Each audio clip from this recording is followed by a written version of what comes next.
পথসভার সম্মানিত সভাপতি, মঞ্চে ভূমিষ্ঠ ইউনিয়ন বিএনপি নেতৃবৃন্দ, জাতীয়তাবাদী আইনজীবী ফোরামের কেন্দ্রীয় কমিটির ময়মনসিংহ বিভাগের সাংগঠনিক সম্পাদক, আমার অত্যন্ত প্রিয় সহকর্মী অ্যাডভোকেট খায়রুল রশিদ খান পাঠান সাহেব, উপস্থিত পৌর বিএনপির সাবেক সাধারণ সম্পাদক আমিন, ছাত্রদলের কেন্দ্রীয় কমিটির নেতা ফখরুল, ইকবাল সহ আমার ওয়ার্ড বিএনপির সম্মানিত নেতৃবৃন্দ, অত্র এলাকার আমার শ্রদ্ধ মুরব্বিয়ান, ছাত্র, যুবক, কৃষক, শ্রমিক, সর্বস্তরের প্রিয় ভাই বোনেরা, সবাই আমার পক্ষ থেকে এবং আমার প্রিয় সংগঠন বাংলাদেশ জাতীয়তাবাদী দলের পক্ষ থেকে শুভেচ্ছা এবং সালাম। আসসালামু আলাইকুম।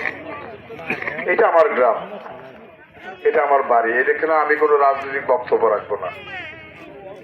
আপনারা জানেন গত